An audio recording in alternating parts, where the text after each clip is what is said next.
creus que el medi ambient és responsable de tothom i per què? Sí, perquè tots som els responsables del que fem, perquè si fem coses dolentes pel medi ambient, doncs tot és pitjor. Bé, jo també crec que sí que és responsable de tothom, perquè al final hauríem de col·laborar tots per cuidar el nostre planeta. Jo crec que sí, perquè cadascú té la seva responsabilitat de reciclar, reduir i reutilitzar, i també, com estem veient el món, a la gent no li importa i per a mi és important. Què significa per tu la sostenibilitat? Per mi significa reciclar, reutilitzar o utilitzar fonts o energies renovables per cuidar el medi ambient. Bé, per mi la sostenibilitat és el terme que defineix com podem nosaltres cuidar el planeta i mantenir-lo com sa i això, com cuidar-lo, no? Per exemple, cuidar el medi ambient a nivell digital, perquè ja sabem que es crea petjada de carboni amb els missatges que rebem i enviem. Una herramienta que si la utilitzem bé és molt útil, però si la utilitzem dolent també és molt dolenta. És molt bo pel bo i molt dolent pel dolent. Creus que podem aplicar les noves tecnologies per construir un futur més sostenible? Sí, hi ha moltes maneres de fer la tecnologia, però sempre tenint en compte el medi ambient i la contaminació. Creus que la teva generació teniu reptes nous que altres generacions no han tingut? Quins?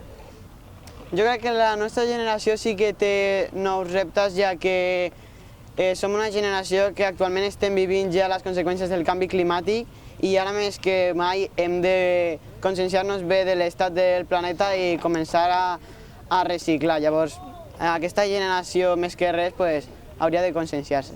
Jo crec que sí, també, perquè hi ha reptes nous, per exemple, per treballs nous, que els joves tenen més que els adults, perquè ha evolucionat molt la tecnologia i moltes més feines rares. En què es diferencia aquest projecte d'una classe normal?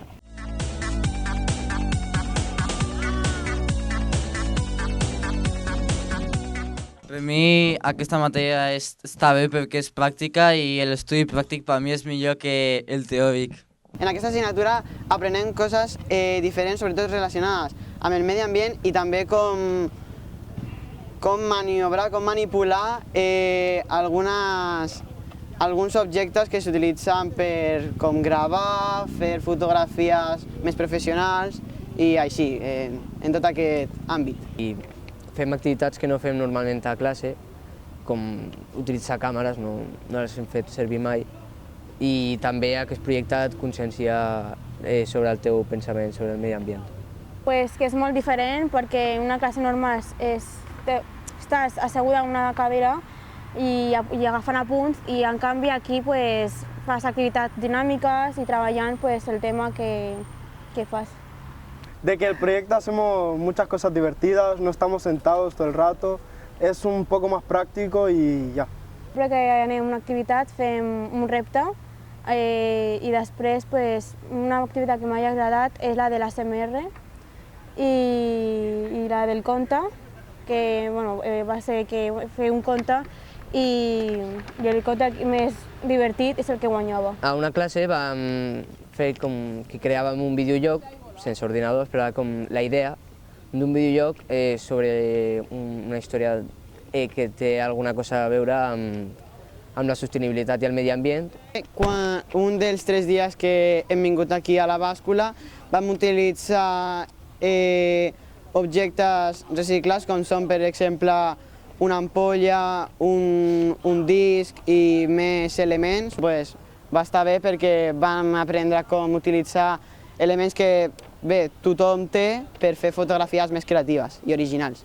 També aquí un altre dia a la bàscula vam fer com una obra de teatre, però era un vídeo, una pel·lícula era, també sobre aquest tema, i després vam decidir quina era la guanyadora amb els Premis Emmanuels.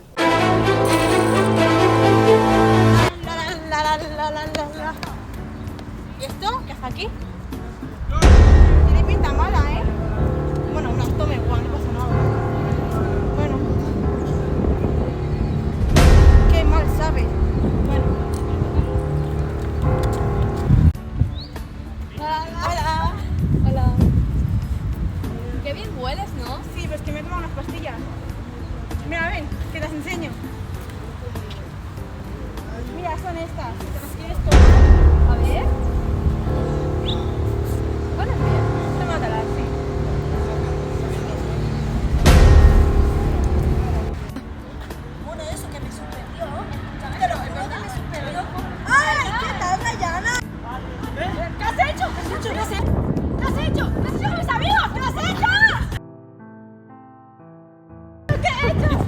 eso, señora!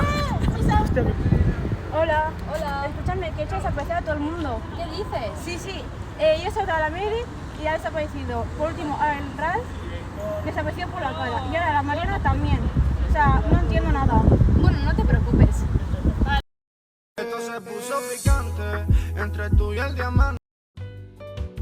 En una casa maravillosa había un pequeño descampado. Observamos una zona de cultivo regenerativo. Un hombre que paseaba por el campo, un día soleado, plantó las semillas curativas.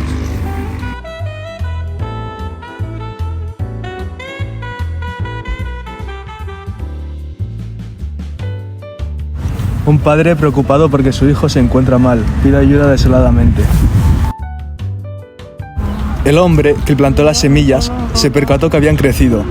Decidió recogerlas y dárselas al hijo que estaba malo.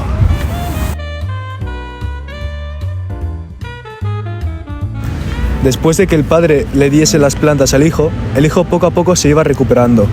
El hombre volvió para comprobar si el hijo se había recuperado.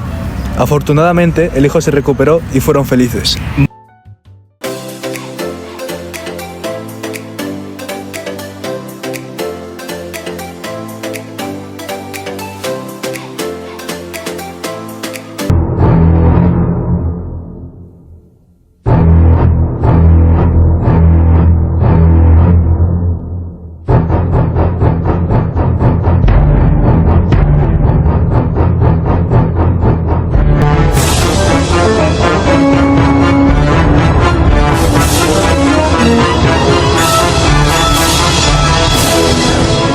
Hi havia una vegada un noi que es deia Xema, al que li havien robat les coses del seu local de kebabs, es va enfadar molt. Estava enfadat amb el món i va decidir començar a llençar bombes per destruir a totes les persones.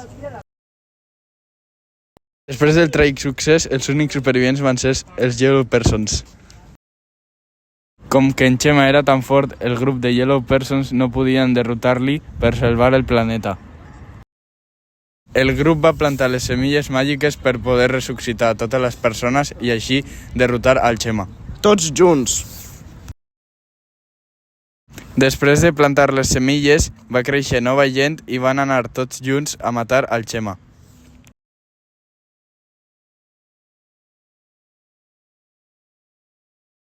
Muerto el Xema! Gràcies per la vostra atenció. Vam fer una activitat de fer un meme sobre el medi ambient, per exemple, la deforestació o la pujada de les temperatures. Per exemple, fer imatges a IA i donar la utilitat real que té la IA i no utilitzar-la com una font dolenta.